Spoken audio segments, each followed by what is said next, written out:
Namaskar, and a very warm welcome to all of you in this episode.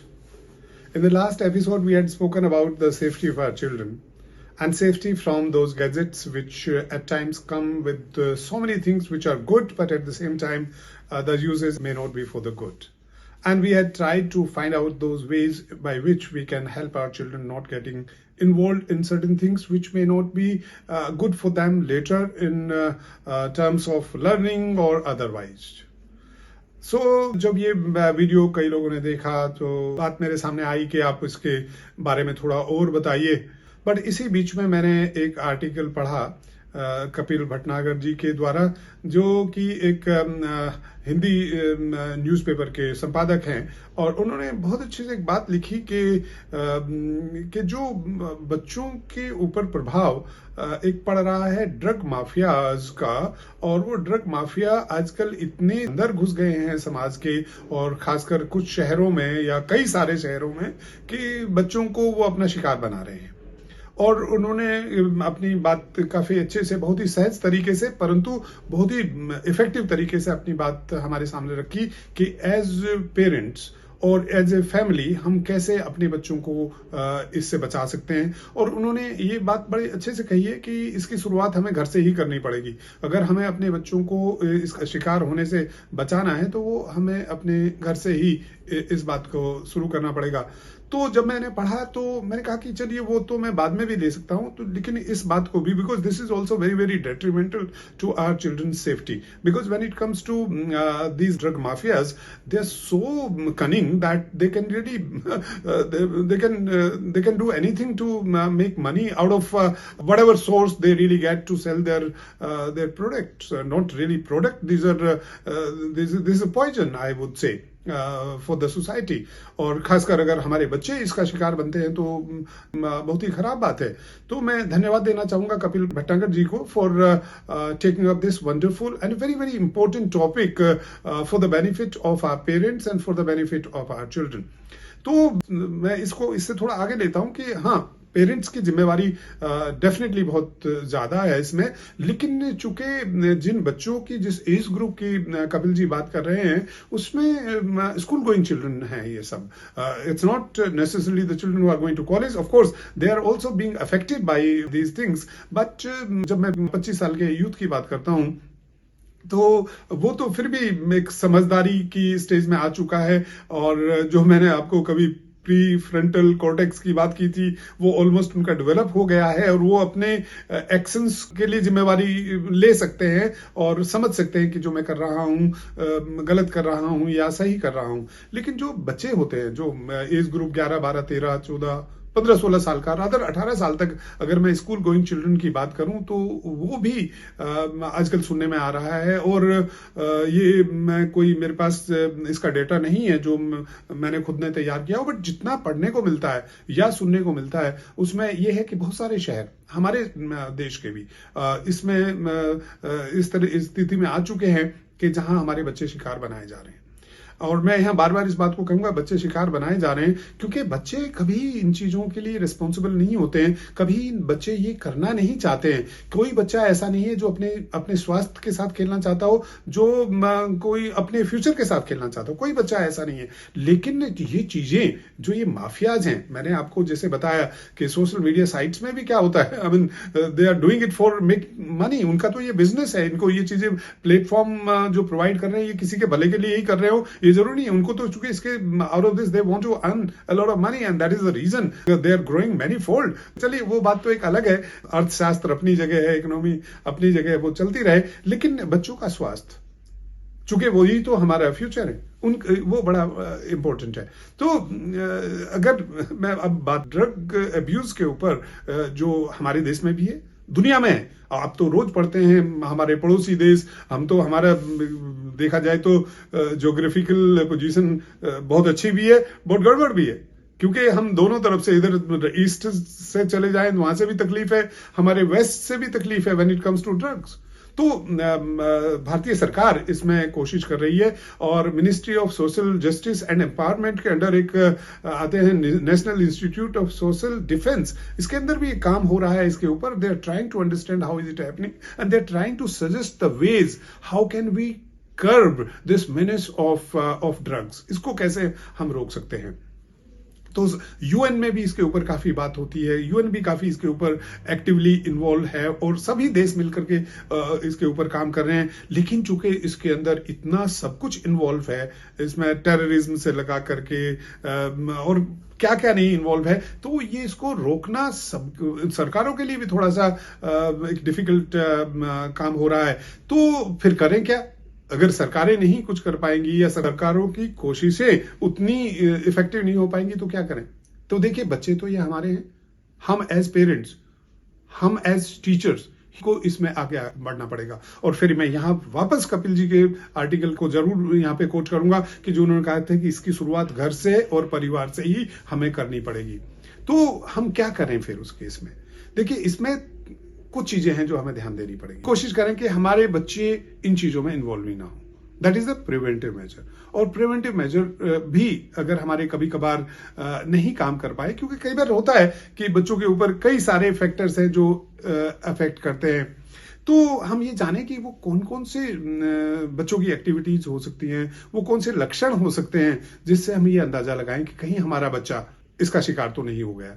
अच्छा, मैं बातें आपको 3-4 points बोलूंगा, ये जरूरी नहीं है कि खाली ड्रग्स की वजह से हो, ये किसी और भी कारण हो सकते हैं, बट वो कारण हमें ढूंढना चाहिए और उस कारण को फिर हमें टैकल करना चाहिए कि हमारा बच्चा उस तकलीफ से बाहर आ जाए। तो देखिए, अगर बच्चा बहुत ज्यादा स्कूल मिस करता है, we should be concern, we should not be happy with that. क्या कारण है कि बच्चा स्कूल नहीं जाना चाहता? अगर बच्चा देर रात तक लगातार जगा हुआ है, तो आप सिर्फ ये ना मान के चलिए बच्चा कहता है मैं पढ़ रहा हूं, वो पढ़ ही रहा होगा। There may be some other reason for that, and one of the reasons can be this topic और the title of the topic I am talking about today. मैं बार बार इसका नाम ले लूंगा क्योंकि कोई बहुत अच्छी चीज नहीं है जिसका नाम बार बार लिया जाए। हालांकि इसको इग्नोर करना भी बहुत कोई अच्छा कदम नहीं है, लेकिन क्यों नाम लूं मैं गलत चीज का बार बार? तो अगर बच्चा कुछ चीजें बड़े इंटरेस्ट के साथ करता था, बट अचानक से उन चीजों को मैं इंटरेस्ट लेना बंद कर दिया, खेलने जाता था बाहर शाम को रोज किसी भी गेम में, लेकिन उसके बाद अचानक बच्चा जाना बंद कर देता, खेलना बंद कर देता, इधर उधर कहीं और जाता है, तो हमें ध्यान देना चाहिए इसके ऊपर क्या है। कुछ बिहेवियर चेंज आते हैं बच्चे, पहले बड़ा फैमिली के साथ बैठता था, साथ खाना खाता था, और फिर उसके बाद अचानक से आइसोलेशन में चला गया, बच्चा अकेला रहने लगा। बच्चे का जो काम हमेशा पूरा होता था, होमवर्क टाइप या अदरवाइज, वो थोड़ा गड़बड़ होने लगा। बच्चे का जो कमरा या जो बच्चों को किताबें रखने का ढंग या जो बाकी चीजें उसके रूम की होती थी, वो बहुत अच्छे से अरेंज होती थी, उनमें थोड़ी सी तकलीफ हो गई है। बच्चा ठीक से खाना नहीं खाता या बहुत ज्यादा खाना खाने लगा, हमें इस पे भी ध्यान देना पड़ेगा। बच्चा स्ट्रेस दिखता है हमें 24 घंटे किसी ना किसी कारणवश, कोई भी सवाल आप उनसे करो कोई ठीक से जवाब नहीं देता है, तो वो उस पे भी हमें ध्यान देना चाहिए। तो ये कुछ लक्षण होते हैं, ये किसी भी कारण हो सकते हैं, बट ये इस कारण भी हो सकते हैं, तो इस पे हमें बच्चों को थोड़ा ध्यान देना पड़ेगा। अब कई बार ये बात आती है कि सब ये होता क्यों है, बच्चे मतलब क्यों इन्वॉल्व हो जाते हैं? इसके पीछे 2-4 बातें मैं आपसे शेयर करूंगा कि एक तो पहले drug mafias, because money was not everything 50 years 40 years back और 70 years back, so not everybody was really after the money, but now things have changed. और उस वक्त में खासकर हमारे देश में तो जॉइंट फैमिली सिस्टम थे, बड़ा परिवार एक साथ रहता था, तो बच्चों को सपोर्ट, मोरल सपोर्ट और अदरवाइज जब भी कोई जरूरत हुई तो बच्चों को कहीं से न कहीं से मिल ही जाता था। आजकल जब से थोड़ा सा ये न्यूक्लियर फैमिलीज का सिस्टम आया है, उस वजह से बच्चे कई बार अकेलापन महसूस करते हैं, और जब उनको अकेलापन मिलता है तो कोई somebody else is able to influence our children। बच्चों के ऊपर पीयर प्रेशर हो सकता है। कई बार जैसे क्लास में बच्चा आया, 40 बच्चे हैं, नए स्कूल में गया और उसको कुछ तो फ्रेंड चाहिए, एकदम आया तो कोई फ्रेंड नहीं है। अब कई बार ऐसा होता है कि किन्हीं इस तरह के बच्चों के साथ बैठ सकता है कि जो बच्चे पहले से इसके शिकार बन चुके हों, और just to show off that I can do it, वो बच्चा उसमें इन्वॉल्व हो जाता है, तो पीयर प्रेशर एक कारण हो सकता है। दूसरा, एक इन बच्चों में इस उम्र में ना क्यूरियोसिटी बहुत होती है नया कुछ एक्सपेरिमेंट करने की, कि भाई ये करके देखें। अब करने के लिए देखो, उनको नहीं आइडिया होता कि इसका कोई कितना बड़ा नुकसान हो सकता है। और कई बार ये भी होता है कि सबको दिखाने के लिए कि I am grown up now, मैं 15 साल का हो गई हूँ, so now I can take decisions, और मेरे को पता है ये चीज गलत है, बट मैं अपने आप को संभाल लूंगा, विदाउट रियलाइजिंग कि ये किस तरह से एडिक्शन की तरफ चले जाते हैं। तो वो कई बार just to make everyone aware और फील लाइक कि मैं तो बड़ा ग्रोन अप हूँ। कई बार इस तरह का होता है कि भाई मेरा परफॉर्मेंस बढ़ जाएगा इससे। आप देखें कि आजकल बच्चों के ऊपर एकेडमिक प्रेशर बहुत ज्यादा है, आजकल के बच्चों के ऊपर to taking part in different other activities बहुत ज्यादा है। इसमें कई बार स्कूलों से भी बड़ा प्रेशर होता है और ज्यादातर ये एक्चुअली पेरेंट्स की तरफ से प्रेशर होता है कि तुम्हें इसमें भी अच्छा करना है, तुम्हें इससे भी अच्छा करना है, और हमेशा वही कंपैरिजन वाली बात कि तुम्हें उससे बेहतर करना है। मतलब अगर यहीं तक भी बात हो ना कि तुम्हें जितना तुमने किया इससे अच्छा करना है, तब भी मतलब it's good, but when you start comparing your child with other children's performance, then it becomes a problem बच्चे के लिए। तो वो परफॉर्मेंस एंग्जाइटी बच्चे के अंदर आ जाती है। तो यहाँ पर फिर ये जो माफियाज हैं, इनको पता है मेरे ख्याल से कई बार लगता है बहुत ही जबरदस्त साइकोलॉजिस्ट हैं, they try to understand psyche of everyone, और उनको लगा कि बच्चे में प्रेशर है, बच्चा एंग्जाइटी में है और इसको प्रेशर है एकेडमिक का, तो उसको ये कहा जाता है कि ये चीज लोगे आप तो आपका परफॉर्मेंस बेटर हो जाएगा। तो परफॉर्मेंस एनहांसमेंट की बात आ जाती है। और कैसे बताते हैं उनको कि देखिए आप ये लेंगे तो आपको नींद कम आएगी, नींद कम आएगी तो आप ज्यादा देर पढ़ पाओगे, और जितनी ज्यादा देर पढ़ पाओगे तो आपका परफॉर्मेंस भी इतना अच्छा हो जाएगा। तो इस तरह से बच्चों को ये ल्यूर करते हैं, ये इनको बहका करके दिया जाता है। और जब पहले तो ये कह करके दिया जाता है और फिर ये चीजें ऐसी होती हैं, ये बच्चों को इनकी आदत पड़ जाती है, या जिसको हम कहें लत पड़ जाती है। तो ये फैक्टर्स हैं। अब इनसे बचा कैसे जा सकता है, इनका प्रिवेंटिव मेजर क्या है? तो इसमें सबसे बड़ी बात तो ये है कि we should be knowing our children as well as possible. हम अपने बच्चों को स्पेस दें। हम अपने बच्चों को ये नहीं कि 24 घंटे उनकी जिंदगी में हमें घुस के रहना है, नो, ये नहीं जरूरत है, बट हमें अपने बच्चों के बारे में पूरी जानकारी होनी चाहिए। जैसे कि हमारे बच्चों के दोस्त कौन कौन हैं, हमारा बच्चा स्कूल में बिहेव कैसे करता है, उसका जो व्यवहार है स्कूल में और घर में क्या एक जैसा है या दोनों में फर्क है।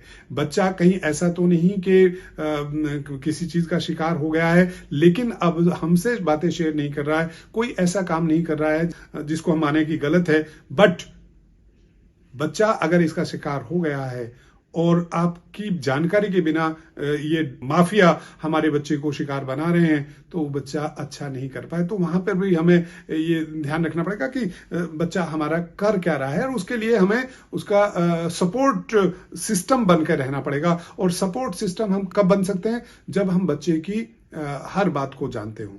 जैसे हमारा बच्चा ठीक से खाता है, हमारा बच्चा ठीक से खेलता है, हमारा बच्चा ठीक उन एक्टिविटीज में पार्टिसिपेट करता है जिसमें उसको मजा आता है, जिसमें उसका इंटरेस्ट है, और वो कुछ इस तरह की एक्टिविटीज नहीं कर रहा है जिससे हमें डाउट होए।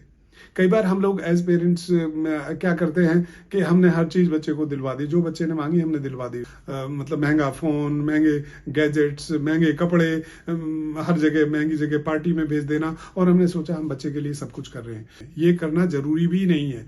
हमें बच्चों को उतनी ही चीजें दिलवानी चाहिए जितनों की बच्चों को जरूरत है। और हमें क्या मैक्सिमम देना चाहिए? वो है हमारा समय, वो है knowing our children much better than what we know at times. ये हमें करना बहुत जरूरी है। और इसके लिए जैसे मैंने कहा ना कि कई बार बच्चों को ये बताने के लिए आपको कुछ रूल्स एंड रिस्ट्रिक्शंस बच्चों के सामने रखने पड़ेंगे कि आप यही चीज करोगे, इस तरह से करनी पड़ेगी, क्योंकि इससे बियॉन्ड अगर आप जाओगे तो ठीक नहीं है। जैसे मैंने कहा ना कि हमारे बच्चों को फ्रीडम देनी है, बच्चों को अपने को डेवलप करने का हमें मौका देना है, बट साथ साथ हमें पता होना चाहिए कि हमारे बच्चे किस तरह से डेवलप हो रहे हैं और क्या करके डेवलप हो रहे हैं। इन चीजों का हम लोग जरूर ध्यान रखें। और चूंकि कई बार बच्चे थोड़ा सा इस तरह से करते हैं ना, बच्चों के फ्रेंड्स को जरूर जानो। आप बच्चों के फ्रेंड्स को जानोगे, साथ साथ उस फैमिलीज को भी जानो, उन पेरेंट्स को भी जानो, तो और अच्छा रहेगा, क्योंकि आप एक दूसरे से फिर बात कर सकते हैं। अगर उन पेरेंट्स को कभी ये पता चलता है कि बच्चे थोड़ा सा कहीं कुछ एक अलग किस्म का व्यवहार कर रहे हैं, तो आपका ध्यान रहेगा। आपका बच्चे से आपको पता लगता है, आप उनके साथ शेयर कर सकते हो, वो ध्यान रहेगा। सिमिलरली यही बातें स्कूल में टीचर्स को भी करनी होंगी। देखिए, teachers are very very good caretaker for the children. Reason being कि वो बच्चों को सिर्फ और सिर्फ सब्जेक्ट ही नहीं पढ़ाते हैं, उससे बियॉन्ड भी बच्चों की पर्सनैलिटी में डेवलपमेंट में बहुत बड़ा रोल अदा करते हैं। एक टीचर की बहुत बड़ी रिस्पॉन्सिबिलिटी हो जाती है कि बच्चे के व्यवहार में जब भी वो कहीं कुछ गड़बड़ देखे या बच्चों की एक्टिविटी में उसको कुछ लगा कि ये थोड़ा ठीक नहीं हो रहा, वो इमीडिएटली उस बच्चे को भी सपोर्ट करने की कोशिश करे और पेरेंट्स को भी कॉन्फिडेंस मिले। कई बार ये हो सकता है कि पेरेंट्स इस बात से एग्री ना करें, उनको ये लगे आप मेरे बच्चे के बारे में ऐसा क्यों कह रहे हो। कोई बात नहीं, अगर वो उस तरह की बात नहीं है तो बहुत अच्छी बात है। भाई ये जरूरी थोड़ा कि हम जब कोई टेस्ट कराते हैं, कोई हमें डॉक्टर लिखते हैं कि आप ब्लड टेस्ट कराओ, मुझे शक है कि इस तरह का कोई कारण हो सकता है इस इन्फेक्शन का या इस बीमारी का, और वो अगर नहीं निकलता है तो हम बुरा थोड़ा मानते। तो अच्छा हुआ कि वो बीमारी नहीं है। अगर वो बीमारी होती और वो डॉक्टर हमें नहीं बताते तो हमारे लिए तो नुकसान हो जाता ना। तो ये पेरेंट्स को भी थोड़ा इस तरह से सोचना पड़ेगा। और जैसे डॉक्टर की जिम्मेवारी है कि जाने कि किस कारण से ये बीमारी है, उसी तरह एक टीचर की भी बड़ी जिम्मेवारी बनती है कि अपने बच्चों के वो बारे में जाने कि क्यों बच्चा इस तरह से बिहेव कर रहा है। और देखिए, जहां तक ये ड्रग माफियाज की बात है और ये सारी चीजें हैं, सरकारें अपनी तरफ से कोशिश कर रही हैं, हमारे एजेंसीज हैं जो इसके ऊपर ध्यान दे रही हैं। लेकिन अगर हम घर में और स्कूल में इन चीजों के ऊपर और ध्यान देंगे, अपने बच्चों को और सपोर्ट करेंगे और अपने बच्चों के बारे में और ज्यादा जानने की कोशिश करेंगे, तो हम अपने बच्चों की ज्यादा सहायता कर पाएंगे। Nobody can help our children better than what we can do as parents and as teachers. We must not forget it at all. We must not be blaming anybody else but ourselves if we are not able to know about our children's problem and the activities because of which they fall into those situations. ये हमारी जिम्मेवारी है, इसको हम समझें। और मैं धन्यवाद देना चाहूंगा कपिल जी को for taking up a wonderful topic and conveying it to the parents, and I would like you to read that which will help us all become aware about our children's safety and we'll be able to do more. मैं इन्हीं बातों के साथ आपसे विदा लेता हूं, इस उम्मीद के साथ कि आप इस पे ध्यान देंगे और हमारे बच्चों को ज्यादा सेफ रखने में हेल्प करेंगे। सो नमस्कार, गॉड ब्लेस अस ऑल।